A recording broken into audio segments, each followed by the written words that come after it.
नमस्कार प्यारे बच्चों, आज हम ऑर्गेनिक केमिस्ट्री का जो टॉपिक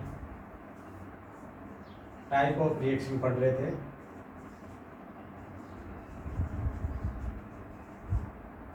इसका जो पहली रिएक्शन है एडिशन रिएक्शन, इस एडिशन रिएक्शन का एक पार्ट हमने पढ़ लिया था, न्यूक्लियोफिलिक एडिशन रिएक्शन। इससे आगे की जो सेकंड प्रकार की एडिशन रिएक्शन है वो है इलेक्ट्रोफिलिक एडिशन रिएक्शन।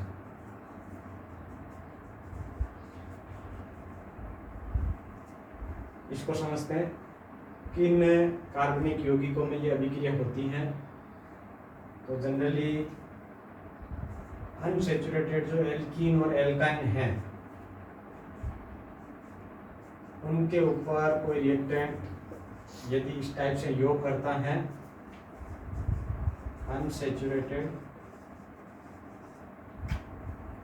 रिएक्टेंट, तो सैचुरेटेड कंपाउंड बनेगा ए और बी, ये सिग्मा बॉन्ड, ये सिग्मा बॉन्ड, ये जो आपका पाई बॉन्ड था वो कन्वर्ट इनटू 2 सिग्मा बॉन्ड। तो इस टाइप की रिएक्शन को आप एडिशन रिएक्शन कहेंगे। इस एडिशन रिएक्शन की यदि हम मैकेनिज्म लिखेंगे और मैकेनिज्म में जो रेट डिटर्मिनेशन स्टेप आएगा वे निर्धारक पद, उसमें यदि इलेक्ट्रोफाइल का ऐड हो रहा है तो इस रिएक्शन को इलेक्ट्रोफिलिक एडिशन रिएक्शन कहेंगे। ये रिएक्शन है, इसमें इलेक्ट्रोफिलिक एडिशन रिएक्शन के लिए मैं रिएक्टेंट ए बी की जगह पर, जैसे सपोज करते हैं कि हम HCl या HBr इसका योग करवाते हैं, तो एक जगह पे H योग हो जाएगा, एक जगह पे आपका Br योग हो जाएगा। अब यदि इस रिएक्शन को और ज़्यादा स्पेसिफाई करते हैं तो हम यहाँ पे सिमेट्रिकल एल्कीन नहीं लेकर के एसिमेट्रिकल एल्कीन लेते हैं, CH3 CH double bond CH2, CH3 CH2 और सिग्मा बॉन्ड बन जाएगा पाई बॉन्ड टूट करके, एक जगह पे H जुड़ेगा, एक जगह पे Br जुड़ेगा। तो इसकी मैकेनिज्म को चेक करते हैं कि ये किस टाइप से, क्या यही प्रोडक्ट बनेगा या अदर प्रोडक्ट बनेगा। तो ये प्रोडक्ट ये बनेगा, अभी मैकेनिज्म से पता लगेगा हमें, और हम इसकी मैकेनिज्म को चेक करते हैं कि किस टाइप से मैकेनिज्म होगी इसकी। ये CH3 CH double bond CH2, इसके हम 2 पाथ ले सकते हैं, H का भी योग करा सकते हैं और Br का भी योग करा सकते हैं। ये इलेक्ट्रोफिलिक एडिशन रिएक्शन ही होती है। तो इसका जो वास्तव में सही सिस्टम है उसी को हम लेते हैं, और सही सिस्टम में H प्लस का योग कराते हैं।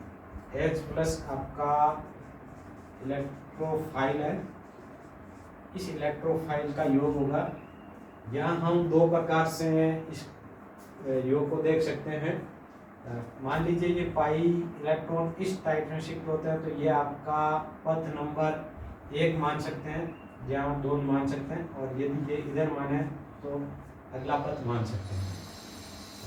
जैसे ये पथ फर्स्ट है और ये आपका पाथ सेकंड है, तो पाथ फर्स्ट के अकॉर्डिंग यदि H प्लस का योग होगा तो आपके जो इंटरमीडिएट बनेगा वो ऐसा बनेगा, CH3 CH CH2, pi electron carbon इस पे जाएंगे, ये नेगेटिव बनेगा, इस पे H जुड़ जाएगा, और ये CH2 है वो पॉजिटिव बनेगा, तो कार्बोकेटाइन बन जाएगा।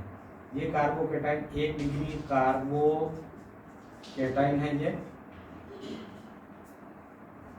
अब यदि पाथ सेकंड के अकॉर्डिंग होती है इस रिएक्शन का, पाथ फर्स्ट और पाथ सेकंड में यदि हम ऐसे माने पाई इलेक्ट्रॉन को उधर जाना, CH3 CH single bond CH2, pi electron इस कार्बन पे जाएंगे तो ये कार्बन बनेगा नेगेटिव, इस पे H पॉजिटिव जुड़ जाएगा, पाई इलेक्ट्रॉन इधर शिफ्ट हो रहे हैं तो इस कार्बन पे पॉजिटिव चार्ज आ जाएगा। ये कार्बन 2 डिग्री कार्बन है, तो यहाँ पे 2 डिग्री कार्बोकेटाइन और 1 डिग्री कार्बोकेटाइन दोनों इंटरमीडिएट के रूप में प्राप्त हो रहे हैं।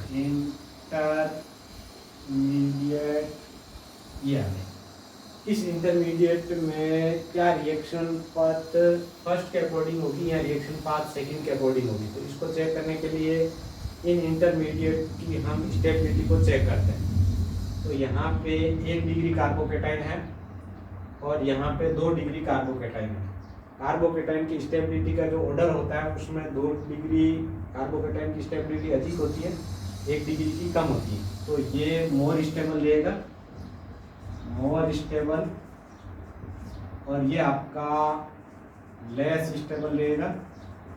तो लेस स्टेबल वाले में रिएक्शन नहीं होगी, तो ये पाथ जो फर्स्ट है वो रिएक्शन अकॉर्डिंग नहीं चलेगी, रिएक्शन पाथ सेकंड के अकॉर्डिंग चलेगी। तो ये पाथ जो फर्स्ट है ये गलत हो जाएगा, पाथ सेकंड है वो आपका सही हो जाएगा। अब हम आगे देखते हैं रिएक्शन के जो स्टेप है। इसमें फर्स्ट स्टेप में ये इसको मैं स्टेप फर्स्ट कह दिया। आगे जो आपका होगा इसको मैं स्टेप सेकंड कह रहा हूँ। स्टेप फर्स्ट और स्टेप सेकंड में, स्टेप फर्स्ट में हमने H+ का योग किया है, तो स्टेप सेकंड में Br- का योग होगा।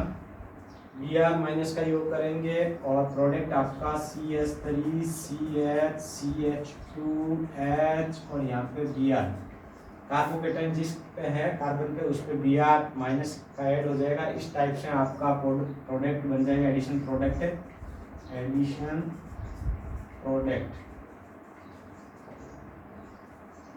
तो रिएक्शन आपके इस पाथ के अकॉर्डिंग से हो रही है, पाथ सेकंड के अकॉर्डिंग से हो रही है। 2 स्टेप में रिएक्शन हो रही है। फर्स्ट स्टेप में H+ जिसको आप इलेक्ट्रोफाइल कह रहे हैं वो ऐड हो रहा है, और सेकंड स्टेप में Br- जिसको कि न्यूक्लियोफाइल कह रहे हैं वो ऐड हो रहा है। तो इन दोनों स्टेप में क्योंकि यहाँ पे ये आयोनिक अभिक्रिया है इसलिए फास्ट होगी, तो ये स्टेप सेकंड आपका फास्ट रहेगा। और स्टेप जो फर्स्ट है उसमें ये अनसेचुरेटेड से आपका आयोनिक स्पीशीज बन रही है, तो ये स्लो स्टेप में होगा, ये स्लो स्टेप होगा। और इस स्लो स्टेप को ही हम रेट निर्धारक पद कहेंगे, वेग निर्धारक पद या rate determination step, RDS, rate determination step. Rate determination step ये हो जाएगा। इस रेट डिटर्मिनेशन स्टेप में इलेक्ट्रोफाइल का ऐड हो रहा है, इसलिए इस रिएक्शन को हम इलेक्ट्रोफिलिक एडिशन रिएक्शन कह देंगे। तो इलेक्ट्रोफिलिक एडिशन रिएक्शन की यदि डेफिनेशन लिखनी है तो क्या होगी, ऐसे अनसैचुरेटेड कंपाउंड से सैचुरेटेड कंपाउंड बनने की जो रिएक्शन है, या कह सकते हैं कि जो एडिशन रिएक्शन है, यदि उसके RDS स्टेप में इलेक्ट्रोफाइल का ऐड हो रहा है तो ऐसी अभिक्रिया को हम इलेक्ट्रोफिलिक एडिशन रिएक्शन कहेंगे। अब ये जो रिएक्शन हो रही है इसको इस रूप में भी पूछा जा सकता है परीक्षा में। एक ये जो रिएक्शन हो रही है इस एल्कीन की, इस एल्कीन के लिए क्या यही प्रोडक्ट बनेगा, इससे दूसरे वाला जो प्रोडक्ट है, जैसे कि प्रोडक्ट ये मानते हैं कि CH और CH2 Br- का ऐड करा करके ये बना दें, तो ये प्रोडक्ट बनेगा या ये प्रोडक्ट बनेगा। तो इसके लिए भी स्पष्टीकरण पूछ लेते हैं। ये जो प्रोडक्ट बना मार्कोनिकोव रूल के अकॉर्डिंग प्रोडक्ट बना, ये मार्कोनिकोव रूल के अकॉर्डिंग नहीं बना, एंटी मार्कोनिकोव रूल में। तो यहाँ ये स्पष्टीकरण यदि कहें तो हम ये A और ये B दो हम ये इंटरमीडिएट मान सकते हैं कि इंटरमीडिएट A और इंटरमीडिएट B बनता है। इंटरमीडिएट B मोर स्टेबल है इसलिए रिएक्शन इस पाथ के अकॉर्डिंग से होगी। इंटरमीडिएट A लेस स्टेबल है इसलिए रिएक्शन इस पाथ के अकॉर्डिंग नहीं होगी, तो ये प्रोडक्ट नहीं बनेगा, ये प्रोडक्ट बनेगा। तो इस प्रोडक्ट बनने को मार्कोनिकोव रूल कहते हैं, मार्कोनिकोव रूल। क्वेश्चन इस टाइप से भी पूछा जा सकता है कि मार्कोनिकोव रूल क्या है और इसको समझाइए या इसका स्पष्टीकरण दीजिए। तो मार्कोनिकोव रूल एल्कीन या एल्काइन में लगता है अनसैचुरेटेड में, और एडिशन जो रिएक्शन होती है, जो इलेक्ट्रोफिलिक एडिशन रिएक्शन होती है उसके अंदर लगता है, और उसके अंदर जो प्रोडक्ट बनता है वही मार्कोनिकोव रूल है। तो इस प्रोडक्ट में आप देखेंगे कि ये एक सिमेट्रिकल एल्कीन नहीं लेकर के एसिमेट्रिकल एल्कीन ली गई है। इस एसिमेट्रिकल एल्कीन से ये एडिशन प्रोडक्ट बना है। तो यहाँ पे ये H का जो योग हो रहा है इसी को मार्कोनिकोव नियम से ऐसे समझ सकते हैं कि एसिमेट्रिकल एल्कीन पर HBr यानी पोलर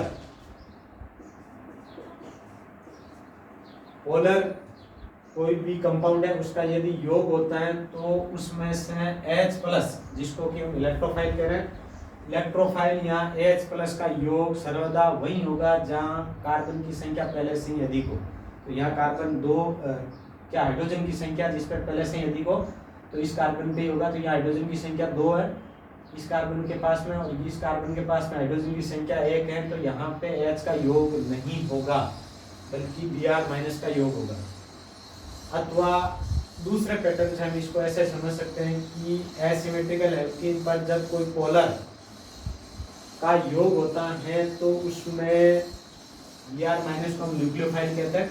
तो न्यूक्लियोफाइल का योग उस कार्बन पे होता है जिस कार्बन पे हाइड्रोजन की संख्या कम हो।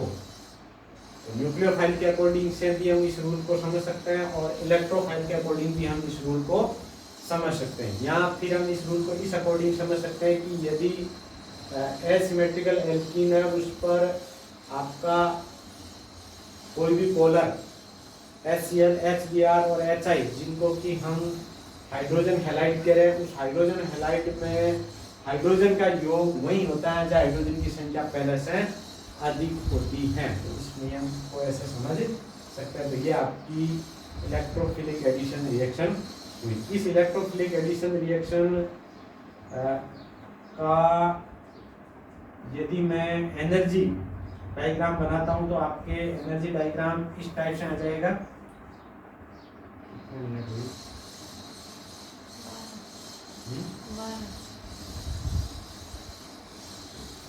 ये इस टाइप से आप एनर्जी ले सकते हो, पोटेंशियल एनर्जी।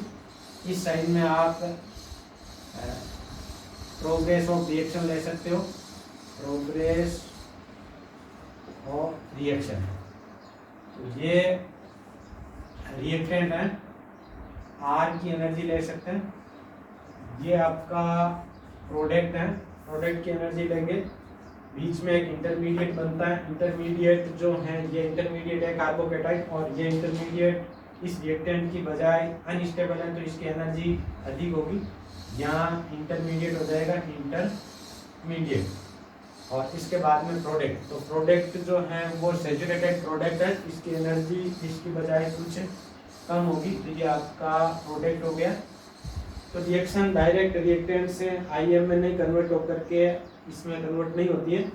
रिएक्शन आपके इस टाइप से चलेगी कि ऐसे, तो एक TS आएगा, TS1, और ये आपका ट्रांजिशन स्टेट 2, ये ट्रांजिशन स्टेट है।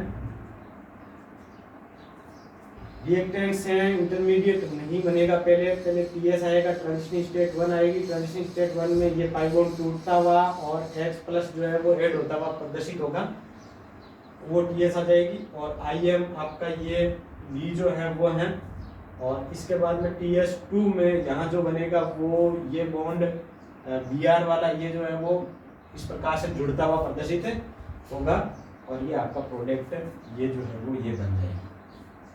इस प्रकार से रिएक्शन जितने स्टेप में होती है उतने ही इस प्रकार के आपके आएंगे। यदि रिएक्शन डायरेक्ट एक स्टेप में होती है तो इस प्रकार से आएगा। रिएक्शन 2 स्टेप में होती है तो ये एक बीच में इंटरमीडिएट का खड्डा हो रहेगा। 3 स्टेप में आएगा तो फिर ये खड्डा हो रहा जाएगा, और अधिक स्टेप में आएंगे तो और अधिक खड्डे आएंगे। तो N-1 जो खड्डा है वो आपका बनेगा, जो कि मिनिमम एनर्जी वाला एक इंटरमीडिएट बन रहा है वो है। थैंक्स।